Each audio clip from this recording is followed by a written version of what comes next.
गुफा में हल्का अंधेरा था। फिर जिन्न ने जादुई शक्तियों से नंदू को एक हथौड़ा दिया और कहा, ये कोई आम हथौड़ा नहीं है, इससे घंटों के काम मिनटों में हो जाते हैं और ये कुछ भी कर सकता है। क्या जादुई हथौड़ा? क्या ये सच है? मुझे तो यकीन नहीं हो रहा।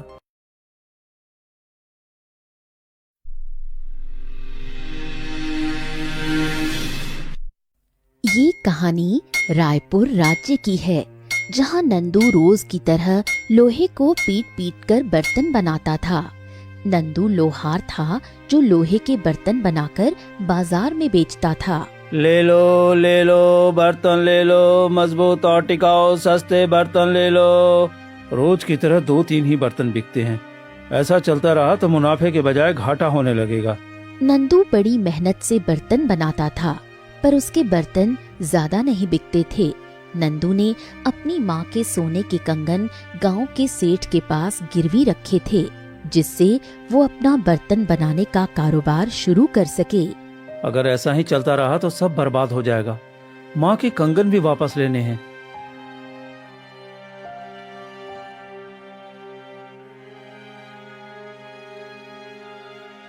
अरे नंदू, क्या सोच रहा है और इतनी चिंता में क्यों है? अरे नहीं पिताजी, कुछ नहीं। मैं जानता हूँ तू किस लिए परेशान है।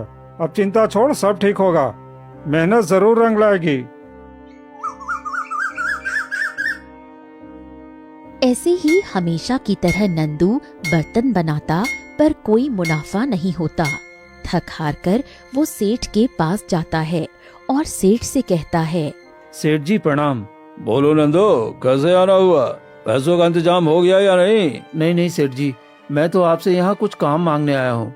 अरे भाई, अभी तो तुमने कारोबार शुरू करने के लिए मुझसे पैसे लिए थे, अब काम मांगने आ गया? बर्तन मेरे बिकते नहीं हैं और घाटा बहुत हो गया है। देखो नंदू, मेरे पास कोई काम नहीं है और तुम्हें अपनी माँ के कंगन वापस चाहिए तो पैसे तो देने ही होंगे, वरना भूल जाओ इसे फिर। ये सब सुनकर नंदू बहुत दुखी हो जाता है और वहाँ से चला जाता है। ऐसे ही दिन बीतते गए। फिर एक दिन नंदू बाजार में बर्तन बेच ही रहा था, तभी गाड़ी से एक आदमी उतरा और नंदू से कहा,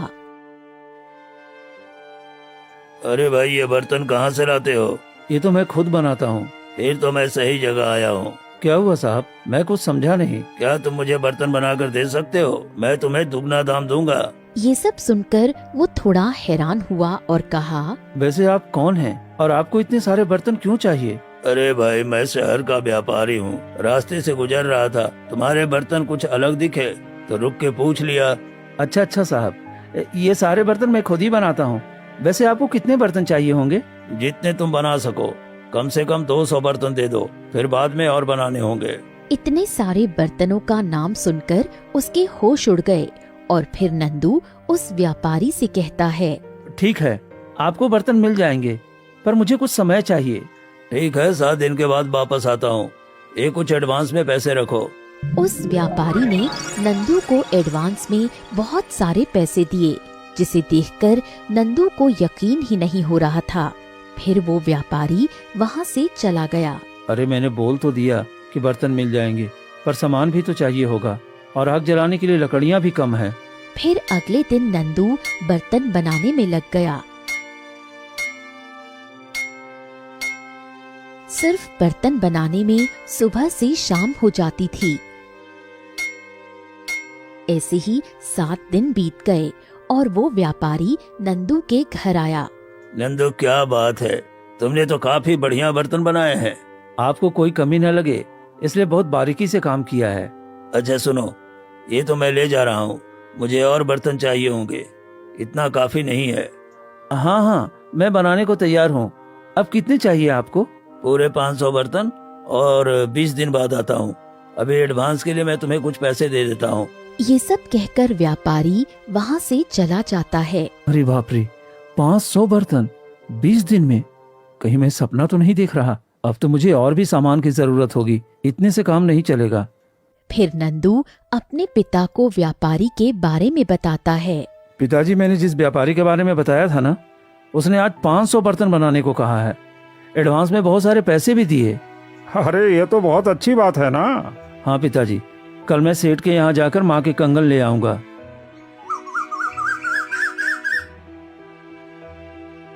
फिर अगले दिन नंदू सेठ के घर जाता है और कहता है, सेठ जी, पैसों का इंतजाम हो गया है, मुझे मेरी माँ के कंगन चाहिए। अच्छा, कल तक तो तुम कहाँ मांग रहे थे, अब पैसों का इंतजाम हो गया? तुम लोगों का कुछ नहीं हो सकता।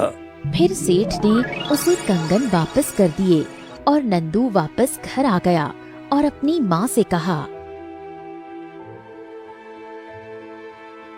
देखो माँ, मैंने कहा था ना, आपके कंगन मैं वापस ले आऊंगा। अरे ये चले भी जाते तो कोई दिक्कत नहीं थी, बस तेरा काम अच्छा चलना चाहिए।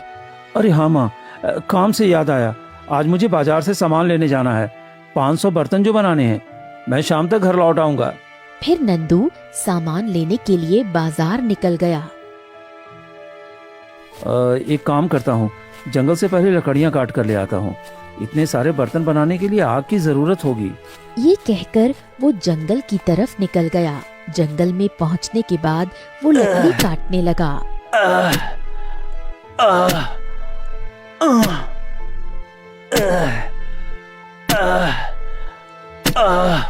थोड़ी देर बाद उसे एक बूढ़े कराहते हुए व्यक्ति की आवाज सुनाई कोई दी। तो मदद करो, पानी पानी पानी, कोई तो मदद करो, पानी। अरे, ये आवाज कहाँ से आ रही है? लगता है कोई मुसीबत में है। आवाज का पीछा करते हुए वो आगे गया। पानी पानी, कोई तो मदद करो, पानी। और देखता है एक बूढ़ा साधु प्यास के मारे करहा रहा था। पानी पानी, कोई तो मदद करो, पानी। अरे, ये क्या हुआ आपको? आप ऐसे जंगल में अकेले क्या कर रहे हो? मुझे बहुत प्यास लगी है, पानी पिला दो। ठीक है, मैं अभी जाकर पानी लाता हूँ। ये कहकर नंदू पानी के लिए तालाब के पास गया और थोड़ी ही देर में वही साधु वहां प्रकट हुआ जो प्यास से करहा रहा था। अरे, आप यहाँ? कौन है आप? यहाँ सब आते जाते रहते हैं, पर मेरी आवाज सुनकर कोई नहीं रुकता। पर तुम रुके। क्या नाम है तुम्हारा और जंगल में क्या कर रहे हो? मेरा नाम नंदू है, मैं लकड़ियाँ काटने आया था। वैसे तो मैं एक लोहार हूँ और बहुत सारे बर्तन बनाने हैं, इसलिए मैं यहाँ लकड़ियाँ लेने आया था। तुम्हारी इंसानियत देखकर मुझे बहुत अच्छा लगा, मैं तुम्हें कुछ दिखाता हूँ। फिर थोड़ी ही देर में वो साधु एक जिन्न में बदल गया, जिसे देखकर नंदू हक्का बक्का रह गया। अरे, ये क्या? तुम कौन हो भला? मेरे को तो चक्कर आ रहा है। मैं वैसे एक जिन्न हूँ जो जंगल की इस गुफा में रहता हूँ और किसी को मेरे बारे में नहीं पता। अब मेरे पीछे पीछे आओ।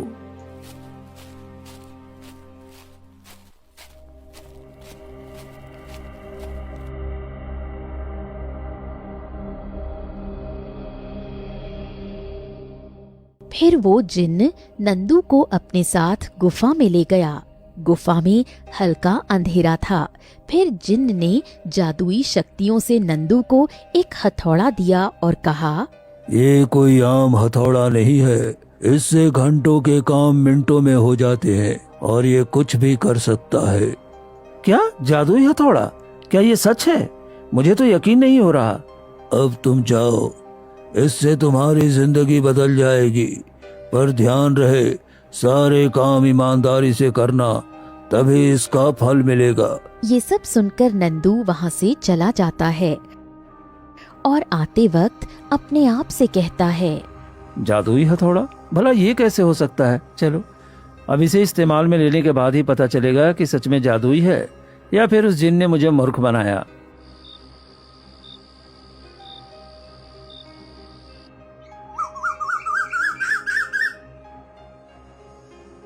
अगले दिन सुबह नंदू उसी जादुई हथौड़े से बर्तन बनाने लगता है। चल बेटा नंदू, अब काम पे लग जा, मैं भी देखूं कि ये हथौड़ा क्या करता है। फिर नंदू ने जब लोहे को 1 से 2 बार पीटना शुरू किया, तब तरीके से ढेर सारे बर्तन बन गए, जिसे देखकर वो हैरान हुआ और बोला, अरे बाप रे, इतने सारे बर्तन! ये तो सच में जादुई हथौड़ा है। इसका मतलब इससे मैं बहुत सारे बर्तन बना सकता हूँ।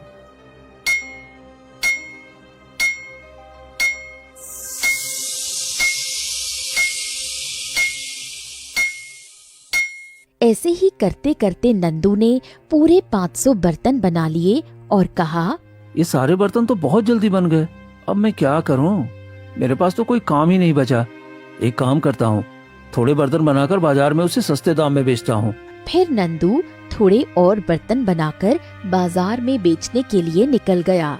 ले लो बर्तन ले लो, सिर्फ 5 रुपए में 2 बर्तन ले लो। आ जाओ सब आ जाओ, ले जाओ। इतनी देर में वहाँ भीड़ इकट्ठा हो गई।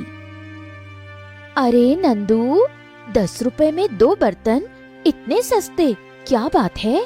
अरे गौरी दीदी, सवाल करने का समय नहीं है, बर्तन लेके जाओ ना, बहुत मजबूत है। ये सब सुनकर लोगों ने नंदू से बर्तन खरीदे और देखते ही देखते सारे बर्तन बिक गए। वाह, आज तो पूरे 50 बर्तन बेच दिए। जब मेरे पास जादुई हथौड़ा है तो महंगे क्यों बेचूं? नंदू ऐसे ही रोज बर्तन बेचने लगा। ये बात जब सेठ को पता चली तो वो अंदर ही अंदर जलने लगा और कहा, अरे इस नंदू के पर बहुत निकल आए हैं। अरे इसको लोहे की खान हाथ लग गई है क्या, जो 10 रुपए में 2 बर्तन दे रहा है? जरूर दाल में कुछ काला है। ऐसे ही दिन बीतते गए और 20 दिन भी हो गए। फिर वो व्यापारी नंदू के घर आता है और कहता है, अरे नंदू भाई, तुम्हारा काम देखकर मैं बहुत खुश हूँ। तुमने ये सारे बर्तन बड़ी ही सफाई से बनाए हैं। वहीं सेठ ये सब खड़ा खड़ा उन दोनों की बातें सुन रहा था। सेठ जी, ये तो मेरा काम ही है। फिर व्यापारी ने नंदू को पूरे 2 लाख रुपए दिए और कहा, अच्छा ठीक है, अब मैं चलता हूँ। मुझे और बर्तन चाहिए होंगे तो मैं वापस आऊंगा। इस नंदू पे नजर रखनी पड़ेगी, भला इसने 500 बर्तन बनाए कैसे? ये सब कहकर सेठ वहाँ से चला गया। फिर एक दिन जब नंदू जादुई हथौड़े से बर्तन बना रहा था, तब सेठ ने उसे देख लिया और कहा, ओहो, तो ये बात है, जादुई हथौड़ा। ये सब तो किस्से कहानियों में सुनने को मिलता है, आज इसे देख भी लिया। नंदू बेटा, अब तेरी खैर नहीं। उस जिन ने तो कहा था ये हथौड़ा कुछ भी कर सकता है, पर ये तो सिर्फ बर्तन ही बनाता है। फिर नंदू हथौड़े के बारे में सोच ही रहा था कि उसने एक मटका लिया और उस पर हल्का सा हथौड़ा रखा। उतने में वो मटका 2 में बदल गया। अरे, ये तो मैंने सोचा ही नहीं था।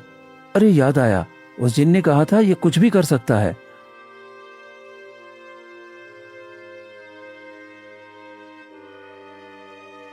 फिर नंदू हथौड़े को लेकर घर के अंदर गया और अपनी माँ के सोने के कंगन पर हथौड़ा मारा।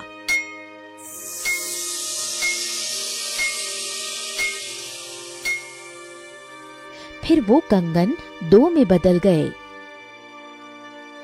अरे वाह, ये तो बहुत ही कमाल का हथौड़ा है। इसका सही इस्तेमाल करके मैं अमीर बन जाऊंगा। ऐसे ही दिन बीतते गए और एक दिन सेठ चुपके से नंदू के घर में घुस गया और इधर उधर देखने लगा। वो हथौड़ा इधर ही कहीं होगा, उस हथौड़े को तो मैं लेकर ही रहूंगा। फिर अचानक सेठ को वो हथौड़ा मिल गया। वो भी खुश हुआ। बेटा नंदू, अब देखता हूँ तू कैसे हवा में उड़ता है। थोड़ी ही देर बाद नंदू घर आ गया। जब उसने देखा कि हथौड़ा अपनी जगह नहीं था, वो बहुत डर गया और कहा, अरे, मेरा हथौड़ा कहाँ गया? हे भगवान, कौन कर सकता है ऐसा? जिसने भी मेरा हथौड़ा लिया है उसे मैं छोड़ूंगा नहीं। वहीं सेठ हथौड़ा पाकर बहुत खुश हुआ। अब इसे इस्तेमाल करके देखता हूँ, मैं भी तो देखूं इस हथौड़े का कमाल। फिर सेठ ने एक मटका लिया और उस पर हल्का सा हथौड़े से मारा, जिससे मटका टूट गया। अरे ये क्या हो गया?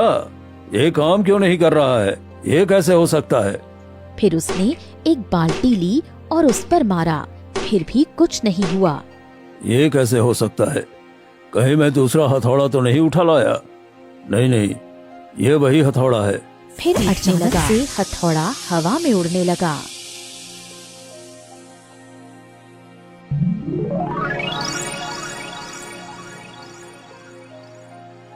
अरे बाप रे बाप, ये क्या है? ये हवा में कैसे उड़ रहा है? हथौड़ा हवा में उड़ रहा था। फिर हथौड़ा सेठ को फिर थोड़ी देर में हथौड़ा शांत हो गया और जमीन पर गिर गया। अरे बाप रे, इस हथौड़े ने तो मुझे मार मार के सुझा डाला। ये हथौड़ा नंदू को ही मुबारक। फिर सेठ हथौड़ा लेकर नंदू के घर के बाहर चिल्लाने लगा। नंदू, ओ नंदू, अरे बाहर निकल, कहाँ छुप के बैठा है? अरे क्या हुआ सेठ जी, इतना चिल्ला क्यों रहे हैं? अरे चिल्लाऊं नहीं तो क्या करूं? ये तुम्हारे हथौड़े ने मेरी हालत खराब कर दी है। ये लो तुम्हारा हथौड़ा। तो इसका मतलब आपने मेरा हथौड़ा चुराया? अरे क्या चुराया, मैं तो बस देखने के लिए लिया था। मुझे क्या पता ऐसा हो जाएगा। वैसे कहाँ मिला ये हथौड़ा तुम्हें? अरे सेठ जी, ये तो साधारण हथौड़ा है, ये आप क्या कह रहे हैं? ज्यादा बहाने बनाने की जरूरत नहीं है, मैं सब जानता हूँ। अभी तो मैं जा रहा हूँ। अरे अरे मेरी कमर, आ आ लगता है इस हथौड़े ने सेठ को बहुत पीटा है। चलो अच्छा ही हुआ, जैसे को तैसा। धीरे धीरे समय बीतता गया। नंदू हमेशा की तरह बर्तन बनाता गया और बाजार में बेचता गया। फिर वही व्यापारी नंदू के पास आया और कहा, अरे नंदू कैसे हो? अरे सब अच्छा चल रहा है सेठ जी। वैसे आप बहुत दिनों के बाद आए हो। हाँ, तुम्हारे बनाए हुए बर्तनों की बहुत चर्चा हो रही है और मुझे एक विदेशी कंपनी से ऑर्डर मिला है। क्या? विदेशी कंपनी से? ये तो बहुत अच्छी बात है। हाँ, पर पूरे 2000 बर्तनों का ऑर्डर मिला है, जिसमें अलग अलग तरह के बर्तन होंगे। क्या? 2000 बर्तन? आप चिंता मत कीजिए, ये भी बन जाएगा। ठीक है नंदू, मैं तुम्हें कुछ एडवांस दे रहा हूँ। तुम्हारे पास 1 महीने का समय है। नहीं नहीं, आप 1 हफ्ते के बाद ही ले जाइएगा। क्या 1 हफ्ते बाद? तुम मजाक कर रहे हो क्या? ठीक ही समझे, मजाक ही कर रहा हूँ। अरे नंदू, क्या बोल दिया तूने? अगर इन्हें हथौड़े के बारे में पता चला तो दिक्कत हो जाएगी। अरे क्या हुआ नंदू, क्या सोच रहे हो? नहीं नहीं, कुछ नहीं। आप 1 महीने के बाद आ जाइएगा, तब तक सारे बर्तन तैयार हो जाएंगे।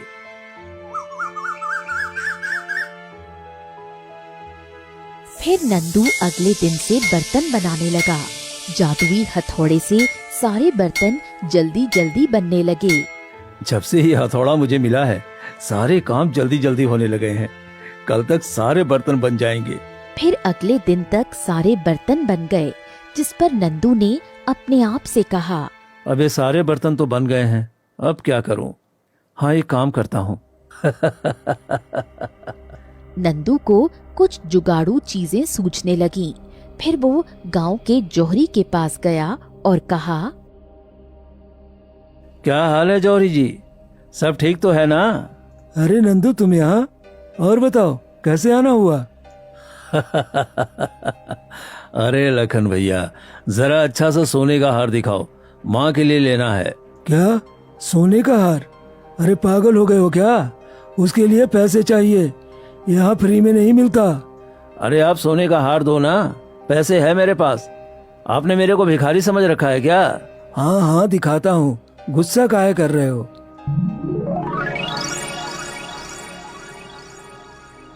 फिर नंदू सोने के हार को लेकर घर आ गया। अरे इस नंदू के पास इतने पैसे कहाँ से आए? घमंड तो देखो कैसे बावरा रहा है। अब देखो मेरा कमाल।